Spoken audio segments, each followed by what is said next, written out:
यहाँ माननीय अध्यक्ष की अनुमति से आपके बीच इस आंदोलन को आगे किस तरह ले जाना है, क्या करना है। अभी कई गांवों में कहा गया कि साहब जाते हैं और तमाशे की तरह लोगों को सुन के आ जाते हैं। ये बात बिल्कुल सही है, लेकिन ये आंदोलन तमाशा नहीं है। यहाँ जो भाषण दिए जा रहे हैं ये तमाशा नहीं है। ये प्रशासन के जहन में, प्रशासन के पटल पे, सरकार के पटल पे एक जोरदार मुक्का है इस सभा के रूप में। तमाशा नहीं है, ये भी एक आंदोलन का बहुत बड़ा हिस्सा है। इसलिए यहाँ से कोई ये मैसेज लेके न जाए, भला ये बोल गया, उसका ये बोल गया, सुन गया, मीटिंग खत्म हो गई। ये मीटिंग नहीं, आप समझोगे एक दिवसीय। प्रशासन को ये बताना है कि ये बांध हमको नहीं चाहिए। सब इकट्ठे होकर यही बता रहे हैं, ये बांध हमें नहीं चाहिए, किसी भी सूरत में नहीं चाहिए। पिछली मीटिंगों में एक बात हुई कि साहब आंदोलन की कमेटियां बननी चाहिए, आंदोलन की रूपरेखा बननी चाहिए, आंदोलन को कैसे आगे ले जाना। ये 20 लोगों ने करीबन सारे इलाके के गांवों में गए, वहां पर जाकर के कम से कम 30 गांवों की कमेटियां कंप्लीट कर ली है। वो सारी फाइल और पेपर पे है। यहाँ पे 30 गांवों से हम लोगों ने एक एक जिम्मेदार नियुक्त कर लिया है, जिसको ग्राम मुखिया या आंदोलन का ग्राम मुखिया कहा गया है। उसके अलावा हमने एक अध्यक्षीय कमेटी गठित की है। उस अध्यक्षीय कमेटी में लगभग कमेटी बन गई है। हर गांव से 2-2 बंदे उस कमेटी में शामिल किए गए हैं। वो कमेटी बन गई है, करीबन 35-40 संयोजक के टीम में आ गए हैं। यहाँ पर एक सलाहकारों की कमेटी बन गई है।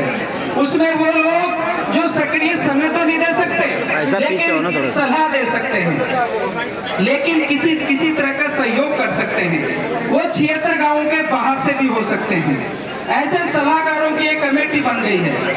यहाँ पर एक संयुक्त कमेटी बनी है, जिसमें प्रत्येक गांव से 5-5 आदमी लिए गए हैं। लगभग 25-30 गांवों से 5-5 आदमी आ गए हैं। 76 गांवों में से भी 30 गांवों पे काम हुआ है। अगला यहाँ पर अब कानून की कमेटी बननी है, जो हमारे इस आंदोलन को हाई कोर्ट में ले जाएगी, इस आंदोलन को सुप्रीम कोर्ट में ले जाएगी। वो कमेटी में कुछ वकील लोग रखेंगे। आज उनके नाम यहाँ आमंत्रित है। किसी को लगता है कि मैं एक वकील ओहदे से आता हूँ और मैं इस आंदोलन में अपना समय और अपनी भूमिका अदा करना चाहता हूँ। हमारी यहाँ कमेटी बैठी है, जिम्मेदार जो नौजवान इस आंदोलन को देख रहे हैं वो बैठे हैं। चाहे तो आप अपने नाम की डिटेल यहाँ दे सकते हैं आज ही। जिसको लगता है कि कानूनी रूप से मैं लड़ूंगा इस आंदोलन को हाई कोर्ट और सुप्रीम कोर्ट में, मैं मदद करूंगा। ऐसे करीबन 5 से 10 वकीलों की एक कमेटी बनेगी। वो कोशिश करे कि इसमें पूरे आंदोलन को सुप्रीम कोर्ट, हाई कोर्ट ले जाने।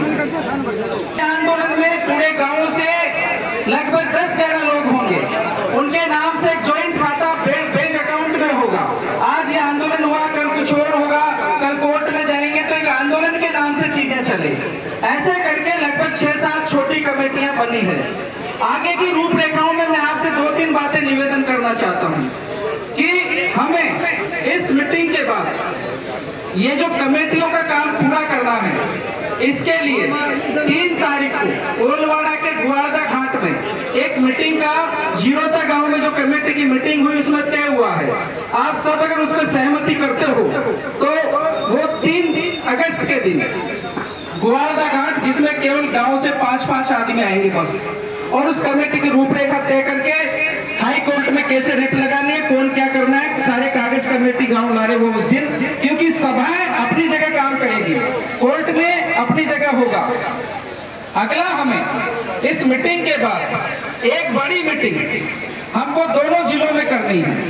उसकी तारीख हमें सितंबर में रखनी चाहिए, जिसमें हम एक ट्रैक्टर मार्च के तौर पे ज्ञापन देंगे। एक कलेक्टर सवाई माधोपुर को, एक कलेक्टर करौली को, जिसमें हजारों की संख्या में ट्रैक्टर ट्रॉलियां जाएंगी और ज्ञापन देंगे। ऐसे करके हमको आगे की रूपरेखा अंत में सारा करके बताएंगे कि क्या आज की मीटिंग का रहेगा। तो मेरा तो आपसे योजनाओं में सहयोग करो, आंदोलन में सक्रिय भागीदारी अदा करो और आंदोलन को तन मन धन से लड़ने की दिखाओ। जय हिंद। बहुत बहुत धन्यवाद मुकेश जी, आपने